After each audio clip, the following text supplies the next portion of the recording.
मोदी सरकार ने देश में जाति जनगणना कराने का फैसला किया है। इसी को लेकर पीसीसी चीफ डोटासरा और नेता प्रतिपक्ष टीकाराम जूली ने रिएक्शन दिया। क्या कुछ कहा, आप भी सुनिए। केंद्र सरकार ने जनगणना कराने के साथ साथ जातिगत जनगणना कराने के निर्णय लिया है। राहुल गांधी जी, कांग्रेस पार्टी, खड़गे साहब सब यही कह रहे थे कि इस देश में जातिगत जनगणना जरूरी है, जिससे SC ST का जो आरक्षण है वो आरक्षण उसकी जनगणना से अगर कम मिल रहा है तो उसको ज़्यादा मिले। OBC जो है या बैकवर्ड क्लासेज जो जनरल के लोग हैं उनको कहाँ दिक्कत है, कहाँ उनको बजट का कैसे सदुपयोग हो, इस बात के लिए जातिगत जनगणना जरूरी है। और राहुल गांधी जी ने कहा था जब तक जातिगत जनगणना नहीं होगी, जो हमारे संविधान में समानता का अधिकार है और जो हम पिछड़ों को, जो दलितों को आगे लाने की हम बात कर रहे हैं, वो पूरी तरीके से उसकी पालना नहीं होगी। तो जो बीजेपी, जब राहुल गांधी जी जातिगत जनगणना की बात करते थे तो कहते थे ये तो अंग्रेजों की तरह फूट डोलो, राज करो, जातियों का जहर घोलना चाहते हैं, ये करना चाहते हैं।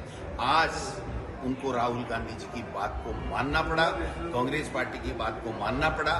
जातिगत जनगणना भी होगी और SC ST OBC जो बैकवर्ड EWS है, उन सबको जो उसका अधिकार है, जितनी उनकी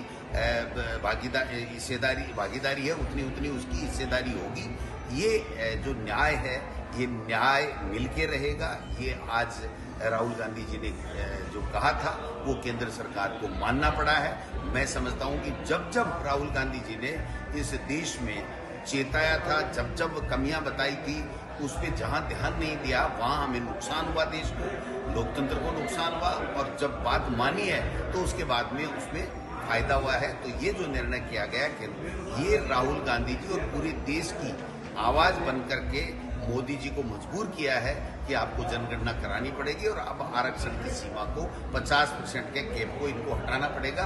देखिए, आज जो केंद्र सरकार ने जातिगत जनगणना कराने का निर्णय लिया है, ये डिमांड हमारे नेता आदरणीय राहुल गांधी जी काफी समय से उठा रहे थे। वो चाहते थे कि जो सामाजिक जो संरचना है इस देश की, वो इस प्रकार से बनी हुई है, उसके अंदर सबकी हिस्सेदारी, सबकी भागीदारी होना बहुत जरूरी है। तो सब लोग मिलके अगर उसमें काम करेंगे, सब लोगों को बराबर हिस्सा रहेगा, तो देश और मजबूती के साथ आगे बढ़ेगा, तरक्की करेगा।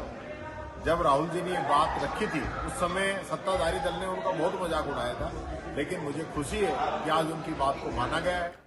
खबर जयपुर के जंबा रामगढ़ से है, जहां DST टीम और रायसर थाना पुलिस की कार्रवाई देखने को मिली है। अवैध मादक पदार्थ इसमें 4.03 ग्राम गांजा जब्त किया गया है। कारोबारी को भी गिरफ्तार कर लिया गया है और साथ ही मामला दर्ज हो चुका है। जयपुर ग्रामीण SP आनंद शर्मा के निर्देशन में कार्रवाई हुई है। आरोपी अरविंद कुमार निवासी बोवाड़ी को गिरफ्तार किया गया है और आरोपी से फिलहाल पूछताछ जारी है।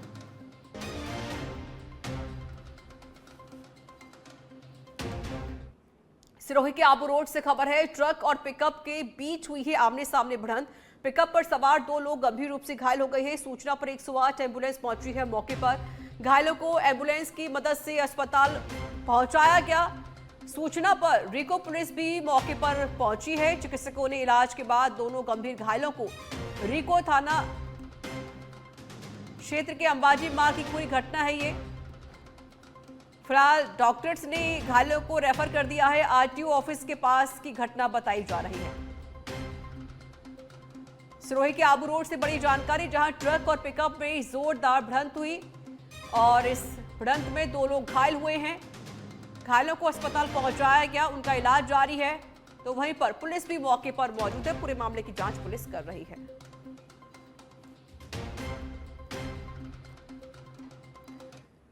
भिवाड़ी बार एसोसिएशन और अभिभाषक संघ के वकीलों ने ADM कार्यालय में प्रदर्शन किया। वकीलों ने ADM के खिलाफ निंदा प्रस्ताव किया है और नारेबाजी भी की है।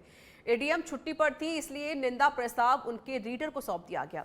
वकील नरेंद्र दायमा ने बताया कि मंगलवार को वह अपने क्लाइंट की पैरवी के लिए ADM सुमित्रा मिश्र के सामने गए हुए थे। उन्होंने बेल के लिए अर्जी लगाई। ADM ने तस्दीकशुदा बेल के आदेश दे दिए। जब वकील ने मुल्जिम की बेल का दोबारा निवेदन किया तो ADM ने उनके साथ बदसलूकी कर दी।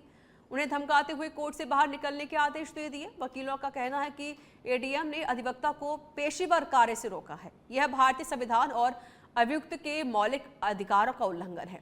साथ ही यह अधिवक्ता अधिनियम और सर्वोच्च न्यायालय के दिशा निर्देशों के खिलाफ है। इससे न्याय व्यवस्था और अधिवक्ता की गरिमा को ठेस पहुंचती है। भिवाड़ी के वकीलों ने एडीएम के व्यवहार की निंदा की, साथ ही वकीलों से माफी मांगने की बात कही है।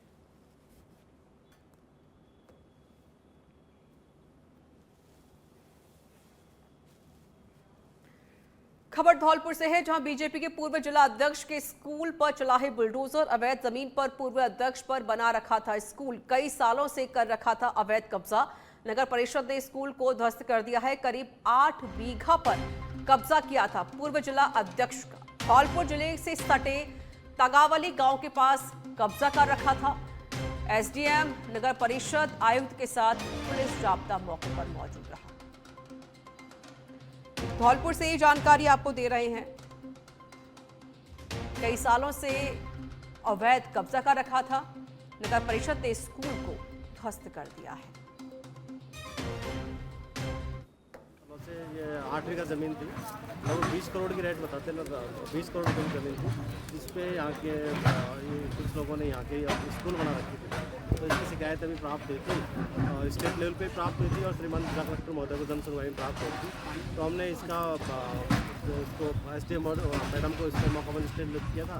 तो आज एसडीएम और तहसीलदार की उपस्थिति में हमने आज इस बिल्डिंग को है जो डिसमेंटल की कार्रवाई कर रहे हैं। और नगर परिषद ये बड़ा अचीवमेंट है कि 15 से 20।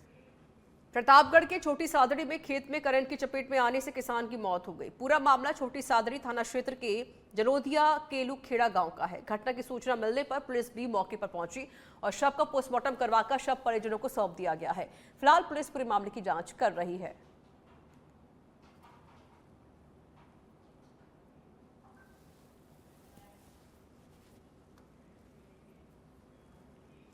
चूरू की अपर जिला एवं सेशन न्यायालय ने डोडा पोस्त तस्करी के 5 साल पुराने मामले में 2 आरोपियों को गिरफ्तार किया। 10 साल के कठोर कारावास की सजा उनको सुनाई गई है। साथ ही कोर्ट ने दोनों आरोपियों पर 1-1 लाख रुपए का अर्थदंड भी लगाया है। एडवोकेट राजेश कुमार माटोलिया ने बताया कि मामले में कुल 15 गवाहों व 71 दस्तावेज पेश किए गए।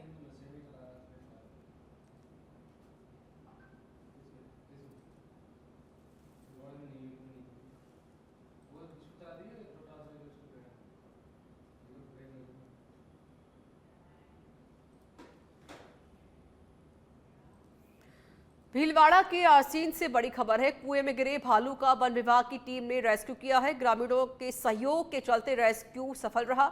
तिलोली ग्राम पंचायत के रोजी मंगरी का खेड़ा गांव का ही मामला बताया जा रहा है। 100 फीट गहरे कुएं में गिरा था भालू, जिसका सफल रेस्क्यू किया गया।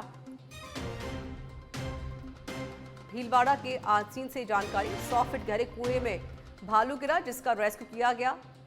वन विभाग की टीम ने भालू का रेस्क्यू किया है और ये रेस्क्यू सफल रहा है। सकुशल भालू को बाहर निकाल लिया गया है।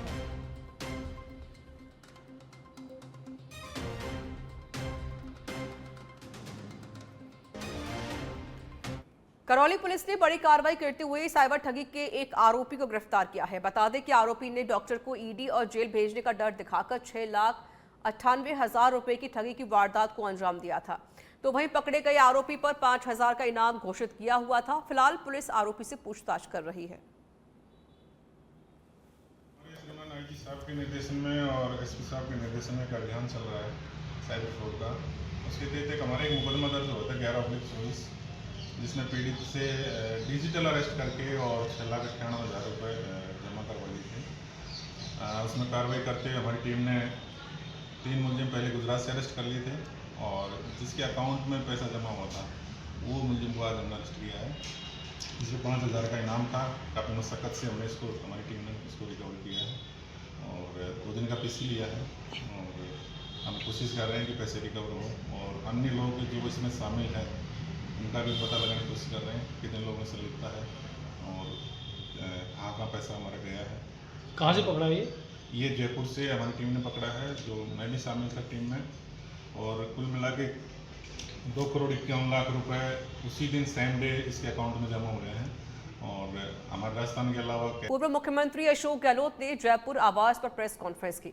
जातिगत जनगणना पर गहलोत ने कहा कि सरकार पर जबरदस्त दबाव था, लेकिन देर आए दुरुस्त आए। आज केंद्र सरकार ने फैसला भले ही दबाव में किया था, लेकिन जरूरी था। वहीं पहलगाम में मारे गए लोगों के लिए कहा कि उनको शहीद का दर्जा मिले। साथ ही गहलोत ने यह भी कहा है कि आतंकवाद के खिलाफ लड़ाई के लिए राहुल गांधी ने कहा है कि वे सरकार के साथ हैं, हमारे देश के हित में सुरक्षित है। क्या कुछ कहा आप भी सुनिए।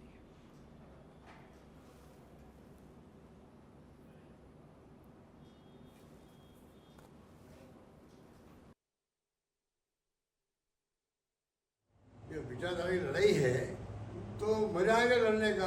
कांग्रेस वर्सेस आरएसएस राजनीतिक दल है, तब मजा आएगा। अब आप पीछे छिप के आप राजनीति कर रहे हो, सेव कर रहे हो बीजेपी को। विचार आपका लोकतंत्र है नहीं, आप लोग जो है फासिस्ट लोग हो। मुकुट पहन रखा आप लोगों ने आरएसएस का या क्या कहते हैं लोकतंत्र का, ये उचित नहीं है। हमारी कोई दुश्मनी नहीं है किसी से भी, तो क्यों नहीं हम लोग आमने सामने जो है भिड़ना भी हम लोगों को, तो विचारधारा की लड़ाई लड़े हम लोग और देश को फिर फैसला करने में मजा आएगा कि भाई हम क्या फैसला करें, किसकी विचारधारा क्या है, ये होना चाहिए।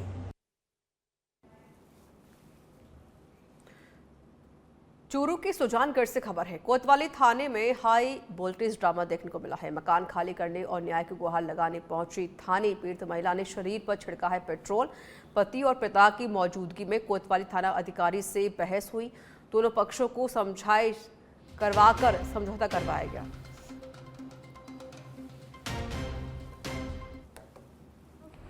मलिका शर्मा, सुजानगढ़ मकान कमाई ने मारो मेरा मकान लिया हुआ है। हमको इतना प्रेशराइज कर दिया है कि हमको इधर इसमें पुलिस स्टेशन में आना पड़ा है। मैं श्रीमान एसपी साहब चूरू से दरखास्त करती हूँ कि मेरी प्रार्थना सुनी जाए। मेरे पर दबाव डाला जा रहा है। ये सीईओ साहब है ना, सीआई साहब बोल रहे हैं, यहाँ डिप्टी साहब बोल रहे हैं कि हमको आके इन लोग को हमारे घर में घुसने देना होगा।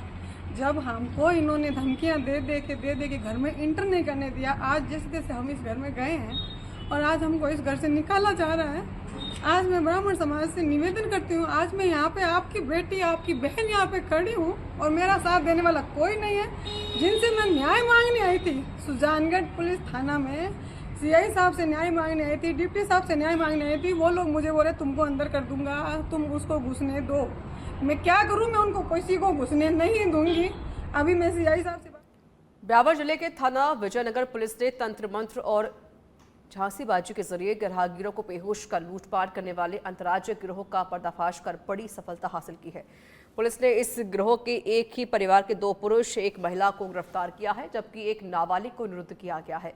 गिरोह के कब्जे से वारदात में प्रयुक्त कार भी जब्त की गई है। एक तो दिनांक 22 को और एक 26 को 2 वारदातें हुई, जिसमें अज्ञात व्यक्तियों द्वारा गाड़ी में चल करके रास्ता पूछने के बहाने और उनको कुछ सूंघा करके और उनके जेब से पैसे लेना, सोने चांदी के आइटम लेना। तो एक गोवर्धनपुरा का परिवादी, उसके माँ की सोने की नथ उतार ली। एक चैन सिंह है, उसके 30,000 रुपये। इस पर हमने एक टीम गठित करी और इनको तलाश किया। तो इनमें से 4 व्यक्ति को दस्तयाब करके 3 व्यक्तियों को गिरफ्तार किया गया, जो पानीपत के रहने वाले हैं। इस मुख्य सरगना इसमें सुरेंद्र नाथ। और श्रीगंगानगर के रावला से खबर आपको बता देते हैं, जहां 16 के एंटी शमशान भूमि मामले को लेकर धरना, छठे दिन धरना स्थल पर पहुंचे हैं बीजेपी नेता प्रभु दयाल बावरी। 16 के एंटी धरने पर बैठे लोगों से बातचीत की, अधिकारियों से बातचीत कर समाधान का भरोसा दिया। पटवारी सहित अन्य अधिकारी कर्मचारी भी मौजूद रहे।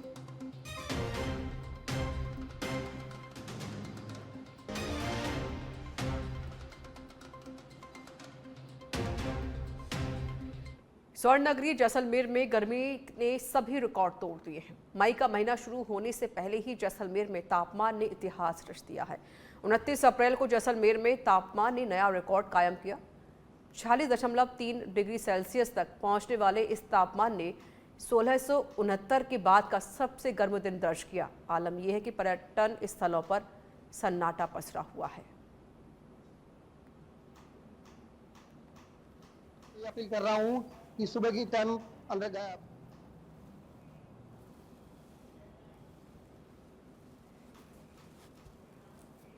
सवाई माधोपुर के गंगापुर सिटी में दिल्ली मुंबई रेलवे ट्रैक पर बड़ा हादसा हो गया।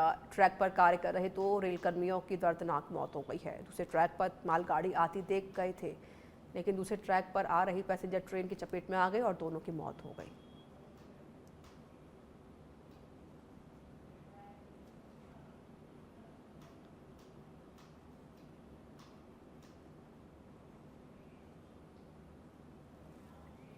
कोटा के रामगंज मंडी में मंत्री मदन दिलावर ने सातल खेड़ी गांव का निरीक्षण किया है। उन्होंने गांव की सफाई व्यवस्था की स्थिति देखी। कचरा और जाम नालियों की स्थिति पर उन्होंने नाराजगी व्यक्त की। मंत्री ने ग्राम विकास अधिकारी पुष्पेंद्र शर्मा को मौके पर बुलाया। उन्होंने सफाई व्यवस्था में सुधार के निर्देश दिए हैं।